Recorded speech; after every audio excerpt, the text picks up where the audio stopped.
So I'm gonna get started. The mission and purpose of the Higher Education Student Assistance Authority, which we call HESA, is it's a state agency with the sole mission of providing students and families with financial information, resources, and pursue their education beyond high school. So if you stay in the state of New Jersey for college, you will be hearing about HESA every single year. Okay, it is something that you will have to answer questions for when you're filling out the FAFSA and things of that nature. Okay, so if you guys are interested in college, it's going to be something called the Financial Aid Office that you will be meeting with quite frequently. The primary goal is to assist students in paying for their college, and it's achieved by evaluating your family's ability to pay for educational costs, distributing limited resources in an equitable manner, providing a balance of give aid and self-help aid, okay, and implement federal and state regulations for their college or institution. Okay, so one thing about the Financial Aid Office is once you are accepted into that college or institution, you will be assigned a financial aid counselor. A lot of people don't know that, but just like if the student would meet with their academic advisor or and things of that nature, well, in their case now, their guidance counselors, you would definitely want to meet with your financial aid counselor at least once or twice a semester, okay? Whether that meeting is just solely with the student or the parents want to meet with that counselor as well, but the student has to be present. All right, so the sources of aid that we'll talk about tonight is federal, okay?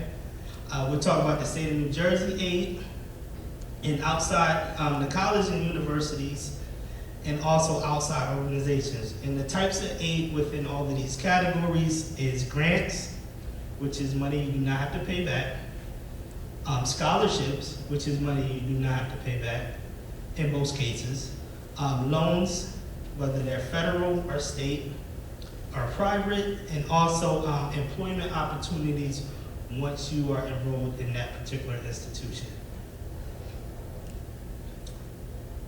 Okay, so you guys are all required to fill out the FAFSA, correct?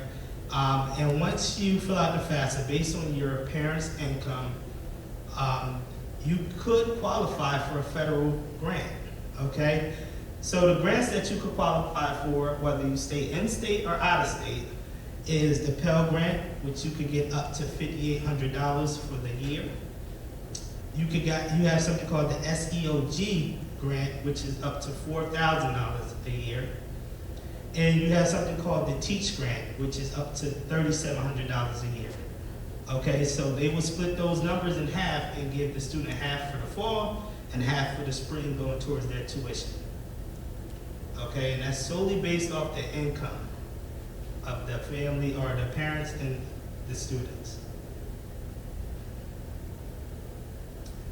All right, so you want to stay in New Jersey, the state of New Jersey. You want to attend a college in New Jersey. You have to answer the state questions, in which we're going to really talk about that a little bit later. You have something that's called the TAG grant, the tuition aid grant, okay? So if you qualify, you must demonstrate financial need, be a U.S. citizen or eligible non-citizen, must be a New Jersey resident and attend a New Jersey institution. Very important. Must be full-time at an approved degree program, and you must meet all state deadlines, okay? Now, the part-time tag for county colleges, you must meet all tag requirements with the exception of being enrolled for 6 to 11 credits. Okay, so everyone understand that? If you want this tag grant, you must attend a New Jersey State institution. All right? So I've seen students that received up to, let's say, $5,000 for the year off this New Jersey tag grant. Okay? If some of these qualifications that you don't meet, such as a deadline or something like that, that student could potentially lose that for that oncoming school year. Okay, and we're going to really talk about that because, again, I work at an institution now, and a lot of students and parents miss the deadlines and they lose out on a lot of free money, okay? All right, so also the state of New Jersey, we have something called the EOF Educational Opportunity Fund. That is actually who I work for at Rowan University. That award ranges from $2,000 to $2,500 annually, depending on the type of institution. The student must demonstrate educational, economically disadvantaged background, and they must file the FAFSA, okay? If I reference Rowan University a lot, that's just because I know their procedures. So, for example, our EOF students at Rowan, we give our students $1,700 each semester, okay? 1,000 of that 1,700 is from the university, and 700 of that is from the state of New Jersey. That's the grant. So if students go through our EOF program, they could potentially get $1,700 each semester until they graduate. Okay, we have something called the Governor's Urban Scholarship. So again, if you stay in the state of New Jersey, you may or may not qualify for this. Okay, if you leave the state, you do not qualify for any of these state aids. You have something called the Governor's Urban Scholarship. You have to rank within the top 5% of your class at the end of your junior year, attain a 3.0 GPA at the end of your junior year, and attend an approved New Jersey college or university and reside in a designated community. So if you guys see the templates outside that says HESA on it, you could log into that website and create a login, okay? And they will give you a list of those communities and how you would qualify for this Governor's Urban Scholarship, okay? Also, anyone thinking about starting school at a 2-year institution, community college? No? Well, just general information. If you start at a 2-year college or a community college, we have something called NJ Stars. It's a scholarship. It's a New Jersey resident who ranked in the top 15% of their class at either the end of junior or senior year, achieved the required score on a college placement test to determine college readiness. Students must take at least 12 college credits. Students must attain a cum GPA of a 3.0 or higher at the start of the 3rd semester at the county college to remain an NJ Star student and remain to receive that scholarship. And also you must fill out the FAFSA. Okay. The cool thing is, if you transfer into a 4-year institution, once you graduate with your associates, that scholarship follows you. Okay. So if for NJ Stars too, you must have received NJ Stars funding and have a family taxable income of less than $250,000. Must earn an associate's degree and graduate with a 3.25 or higher GPA. You may receive up to $2,500 annually for a public or private 4-year NJ college or university. Okay, so you must enroll full-time. And full-time and college is 12 credit hours, and you must file the FAFSA. Okay? Any questions about this scholarship?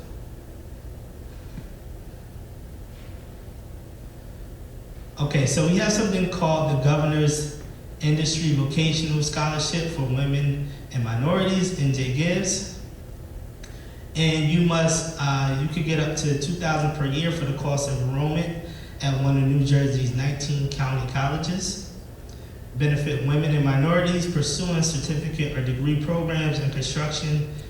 Again, you must be a New Jersey resident, must file a FAFSA, and that application is online at njgrants.org. If you want any more information or additional information for any of these scholarships or grants, I definitely recommend you guys visit this website, njgrants.org, so you could, one, create an account, and then you could read up on it to see if you're a kid or if the student qualifies or not.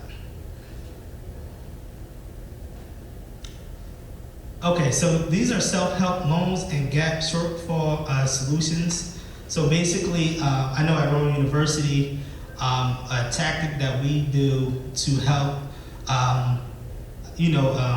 with the gap of the tuition in your award package is we have something called the monthly payment plans. Okay, at Rowan University, if you owe, let's say, $3,000, the school will put the parent or the student on a 3-payment monthly plan. So every month until you pay it off, you could pay up to $1,000.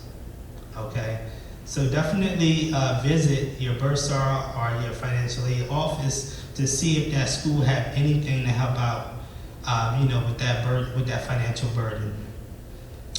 We have something called the Federal Perkins loans, which is up to $5,500. You have the Federal Direct Loan Program, first year dependent student. So if you're a student, these are 2 loans that you can get in your name. You have the subsidized Stafford loan, which is $3,500, and that's need-based. And you have something called the unsubsidized Stafford loan, which is $2,000 additional. Okay. In 2016 to 2017, the federal direct undergraduate direct loans was at 3.76%. And all of these loans, again, you guys will be assigned a financial aid counselor, okay? So when that student is accepted into that institution, schedule an appointment so they can really flesh out and go over what all of this stuff means and which one best fit you and your family and that student.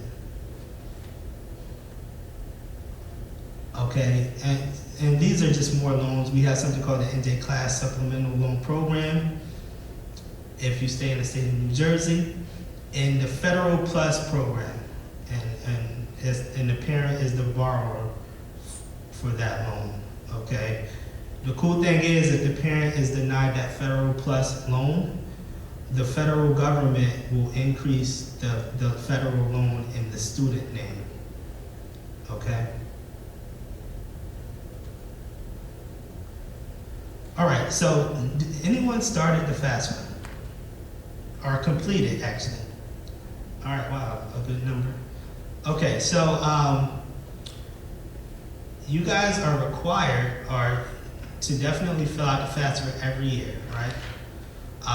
There's a few things that I'm going to really focus on when filling out the FAFSA that's very important. And again, this is a lot of information.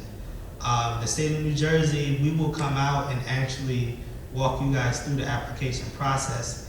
So I will talk to the guidance counselors at this school to see if they want to set up like a day or a weekend day to actually go through this process and fill out the application correctly, so it won't be any issues on the back end, okay? Also, there's something called the CSS profile. Nearly 400 colleges and organizations use the CSS profile to determine how they will award institutional funds. All right, available 10-1 each year and collects more comprehensive income, assets, and household information than the FAFSA. It aligns with the FAFSA, so use the prior income. So whatever income you use for this FAFSA that you just completed, if you want to fill out a CSS profile for that student, you would use that same income. 2 things differently with the CSS profile is 1, it costs, okay? And 2, they ask a lot more detailed information on your income, your assets, your stocks, and things like that.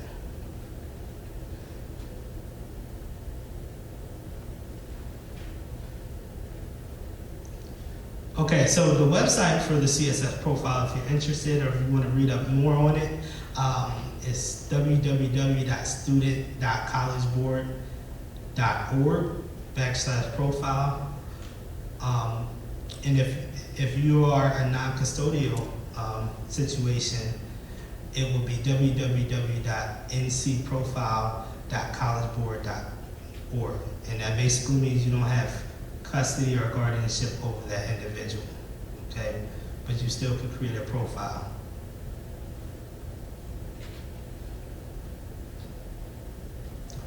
All right, so back to the FAFSA. 2017, 2018, this is our first time that we opened it up on October 1st. From here on out, October 1st of the next year, you guys will be able to fill out your FAFSA. They will use your prior information. So if you want to complete the FAFSA right now, you would use 2015 income. Okay, I like to tell people, depending on where you at, from 15 to 16 in terms of income, it could have changed, okay, drastically. And if it changed, it will affect your grants and what you'd be eligible for, okay?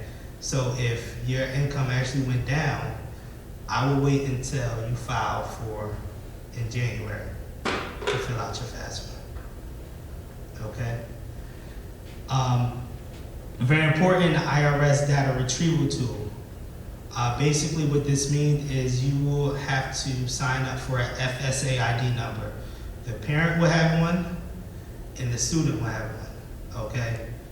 This gives you the option to retrieve your income from the IRS, okay? So when you guys are retrieving your income from the IRS, they know it's accurate and it's right. If you manually put your income in during the application, the state will flag you, all right? They will ask for tax return transcripts, proof of income, and things like that, so they know that those numbers that you enter is accurate, okay? So it's highly recommended that you guys do create an FSA ID number, well, you have to, but it's highly recommended that you retrieve your data with the data retrieval tool, okay? Not just for you, but also for the student. So if the student work and file, you will type in their FSA ID number and their password, and they will link that student to the IRS as well, to the government. Yes, question? How do you get that link? Is it on that page that you can go to the tool? Okay, so you have to create an FSA ID number. Okay. Okay, one for the parent and one for the student. And when you are going through the FAFSA application, it will ask you a question if the parent filed. You will say yes, and then they will ask you a series of other questions, and then they will ask you, do you want to link, do you want to use the data retrieval tool to link you to the IRS? And then you will type in your FSA ID number, which is your login and your passcode that you created. Thank you. Yep.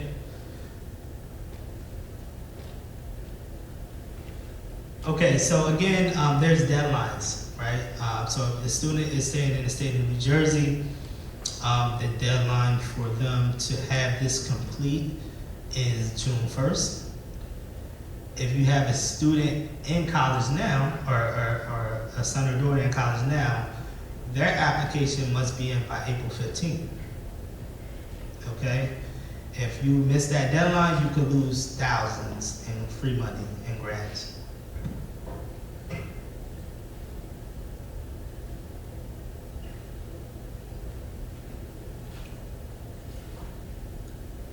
And this is just the information for the FAFSA. If you guys want to check out the website, it's fasfa.ed.gov. And if you want to create an FSA ID number, it's fsaid.ed.gov, okay? If you're creating a number, well, it's not really a number, it's a login. So when you create the FSA ID login, you have to use different email addresses from you and the student, okay?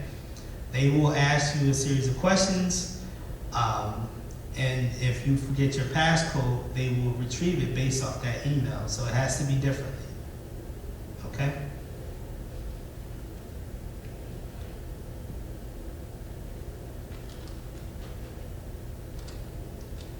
And again, this is just more information on how important the FSA ID PIN is, or that number is, when you guys have to create one, okay? A few key components when you're filling out the FAFSA is student demographics. So you have to be very careful because the webpage can easily get confusing for what information they want, okay? So on your top left-hand corner, it says student or parent, okay? If it says student, they want all of the students' information only, okay? If it say parent, then that's all of the parents. Just a few demographics, last name, the social security number, date of birth, also the license. So if you are filling out the FAFSA for your kid, make sure you have a picture of the license number, because the state, when you're answering the state of New Jersey questions, they're gonna ask you for that license number. That is the only proof that the state will recognize that they are a New Jersey resident, okay? What if they don't have their driver's license yet? If they don't, that's fine. But if they do, they're gonna get flagged if you don't input their driver's license. Okay? Can you add that later on? Can you start it and then add that later? Yes, you can. Okay. Yep. And I'm gonna go over that because that's gonna definitely come up. All right, so all applicants must indicate their gender for the selected services. All right, so all males have to apply to be a part of the selected services. Student income and assets, IRS data retrieval, income earned from work. If the student didn't file, if they didn't make over $7,000, it's not really that important for you, or you won't get flagged or anything if you enter an estimate of their income. Okay, now if they did file, then you will have to use the data retrieval tool to pull that information. They want the exact numbers. Student demographics, whether they dependent or independent, which is very important. Parents demographic, who is a parent, social security number of the parent, the last name and date of birth is questions that they ask about the parents. Household size is a very important question. They want to know everyone that's in the house, not just the parents' kids. So if the parents are living with you, or siblings, or aunts, uncles, brothers, and sisters, they want to know everyone, that number of people living in the home. Parents' income and assets estimates. IRS data retrieval, income earned from work, whether the parent is a dislocated worker or not. Federal means tested. Benefits is questions that they ask if you have Medicaid, SSI, SNAP. Also the college choices. They want to know which schools are you interested in attending, so they could start communicating with that financial aid department. Okay, I tell everyone to please put a New Jersey school first, because if you do not put a New Jersey school first, the state will recognize you as going out of state. So they will automatically assume you're going out of state and you don't need any grants. Okay, so they will put your name to the end of the list. Let's say you change your mind down the line, and if that grant money is gone, it's gone. Okay? Can you correct that? Yes, you can definitely go back into your FAFSA and update it. You can. When you make corrections, do you have to resubmit the corrected version to every college that it was originally submitted? No, they will handle that Oh, on their end. Okay, great question. Now, if you just completed or just signed the FAFSA, you have to wait like 3 days before you could go back and correct your mistakes.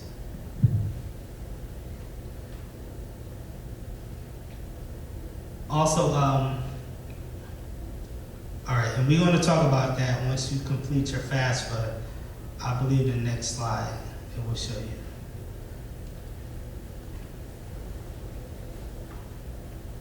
All right, so a few common mistakes made on the FAFSA is the student's name. It has to appear on the social security card, social security number, and in the date of birth. Your parent section versus the student section, again, a lot of parents get confused. When you initially log into the FAFSA, the parents, you're not putting your FSA ID number there, you're putting the students. If you put your FSA ID number when you log in, they're going to assume you're a student, okay? So when you guys are on the FAFSA, you're about to do the application, you're putting your kids' information in to log into it, okay? Number of people in the household, whether the parent divorced, remarried households, taxes paid versus taxes withheld, and parental and student assets. 0 is the number. College grade level is very important because once you indicate that you received your bachelor's by accident, you're not eligible for any grants, federal or state. Okay, and also skipping the gender question. You have to answer that question.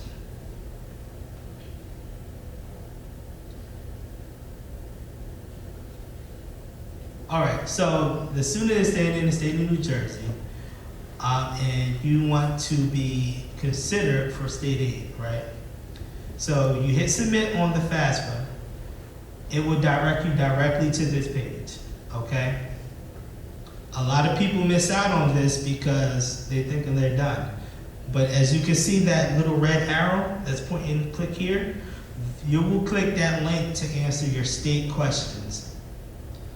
Okay, if you don't click that link, you're not getting any grants. You won't be considered for any grants. So when you click submit, it will directly here, and then you'll answer like 8 or 9 New Jersey state questions, okay? And then you will hit submit, and then you'll be done. Any questions about this? So let's say you hit submit and you did not answer these questions. This link would never come up again until the next year. So you would have to go into njgrants.org, NewJerseyGrants.org or HISA.org, create a login, and then you have to go into our New Jersey state website to answer these questions if you missed this link. All right, this is a one-time link.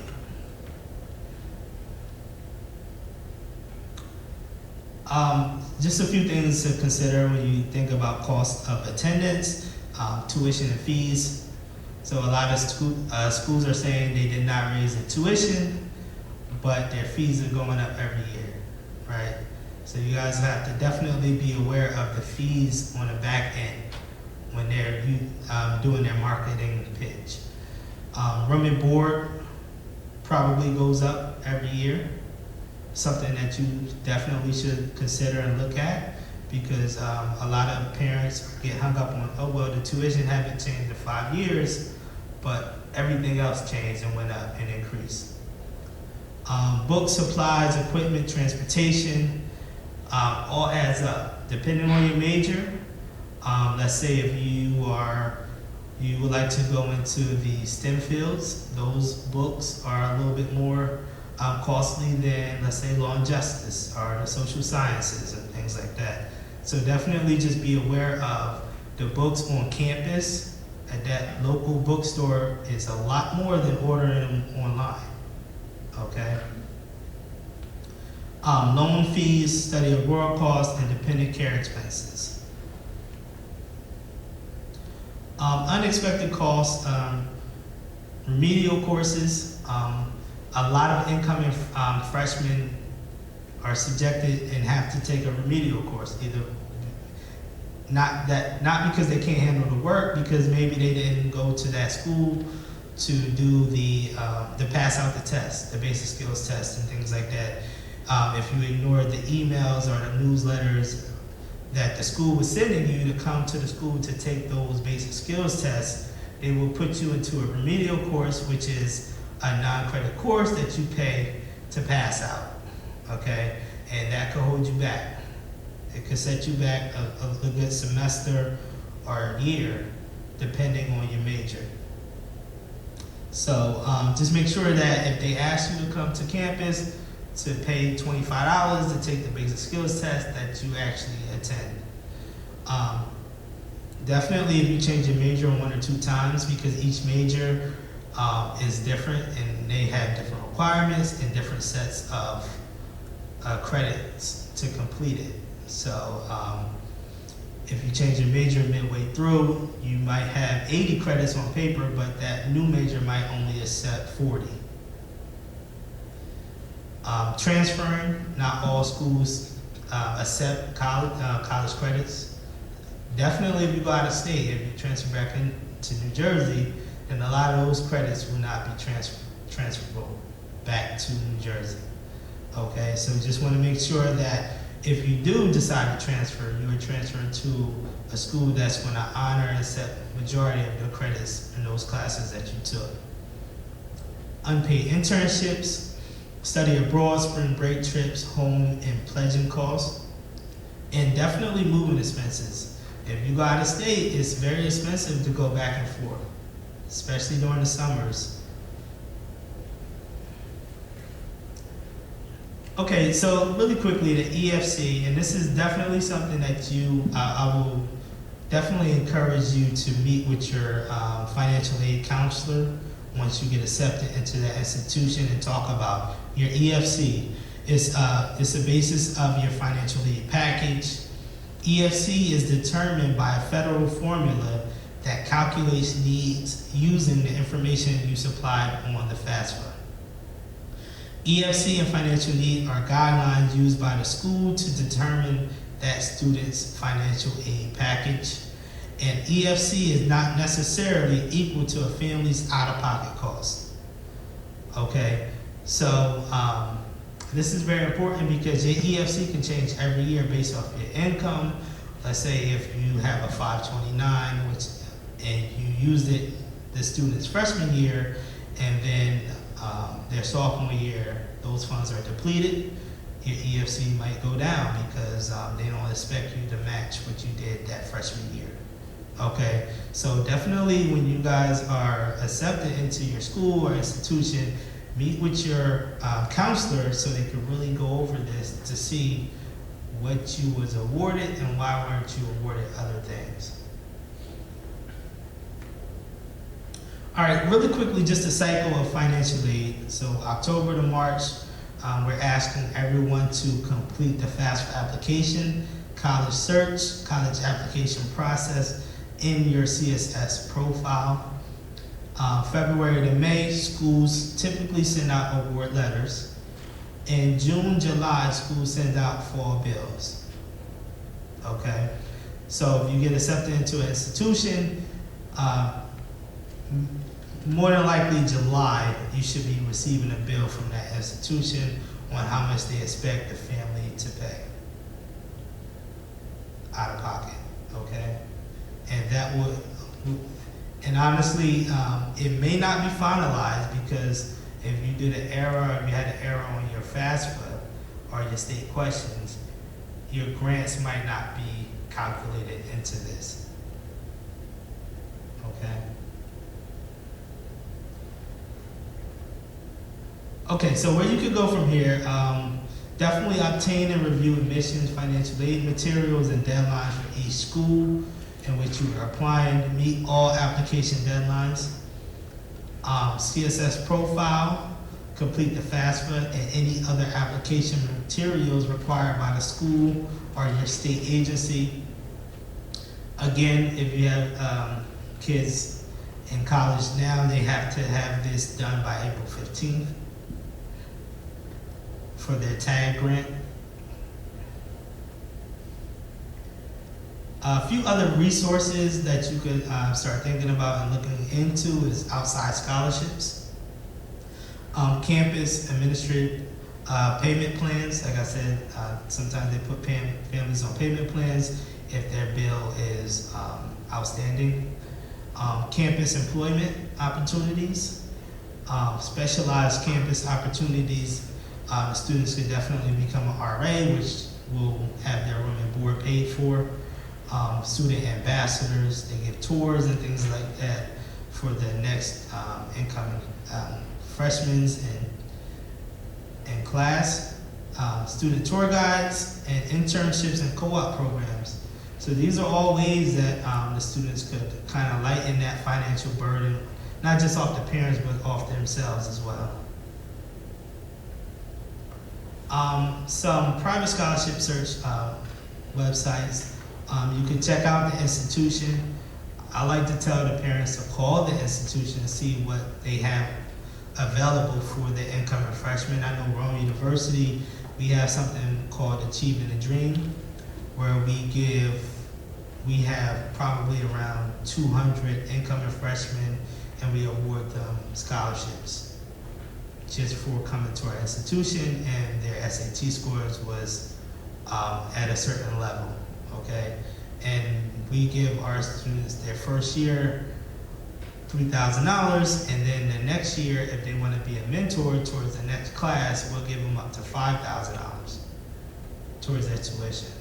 So a lot of schools are using, or they have millions and millions of dollars in scholarships, but it could be as easy or as simple as a phone call from a parent saying what's available and how can we get it, you know? Local libraries is also another resource, local businesses, parent employers. Again, you could definitely visit HESA.org, which is the state website, fastweb.com. You could go to collegeboard.org and mappingyourfuture.org.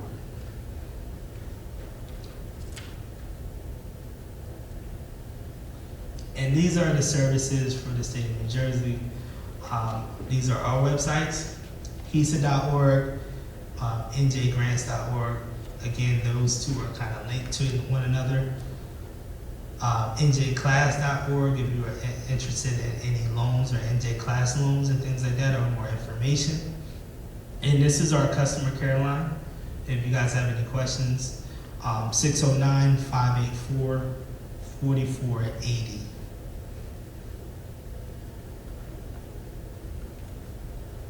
Okay, so any questions? I know there's a lot of information. It could seem overwhelming, but again, we do have services where we could actually walk you through the FAFSA application, okay, to make sure that it's done correctly and right, and you won't have any issues moving forward. Again, I work at a university, and errors set students back tremendously. We have students in December, literally right now, that owes Rome University over $2,000. They're still waiting for their grants to come in because they made a simple error on their application. Again, it's probably up to an 8 to 10 week waiting process per error because they're really backed up. So we like to avoid, or attempt to avoid, as much errors as possible in the beginning, so we won't hold students back, whether it's from them owning a school, or them not having a meal plan, or having enough money to buy books and things like that because they're waiting or they're relying on those grants to process, so they'll have the extra money to purchase those things. Yes? The CSS profile Yes. is optional. Optional, yes. What's the advantage?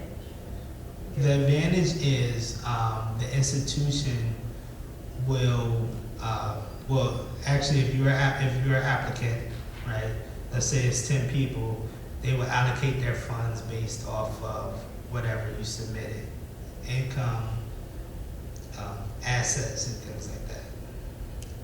So if you have like extenuating circumstances or something? Right. Right. So, like I mentioned, at Rome University, we got something called Achieving the Dream, where we give our incoming freshmen a certain amount, but we had over 3,500 incoming freshmen, you know, but 200 got that scholarship. Yes. If the student attends out-of-state university, is there a separate process to apply for financial aid in New Jersey? Being a New Jersey resident, but going to college out of state? Right. No. So if you go out of state, you're just not eligible for any grants from the state of New Jersey, or quite frankly, from that state either. You'll get the federal if you qualify, but that's it. Well, they give you a lot of financial aid. That one college my daughter was accepted, $30,000, but it's $20,000 Right. that you don't get. Right, and also you have to take into consideration if you out of state, that tuition is higher. You know, so one perk of staying in state and going to a New Jersey State school is you pay taxes here. So you may be eligible for the grants that the state can offer the residents and the students. But once you go out of state, a lot of families or students change their address and they have to wait a year, and then they may be eligible for those state grants because they're paying taxes in that state. But typically, there's no other process but the FAFSA. Yes? Will this slide presentation be available on the school's website? I could request it, yes. That would be I great. could save this and ask her to put it up, yes. Okay, thank Yep. you. Okay, any more questions? Should we follow up with our students' counselor to find out whether or not it's on the website, that this will be on the website? Well, she's here now. I could ask her to make sure that they just upload it to the website. It'll be uploaded. Okay, thank you. All right, well, again, thank you all for coming out. I hope I was helpful. If you have any questions, feel free to come up afterwards and I can answer them to the best of my ability. But thank you, you guys have a good night, and good luck in the process.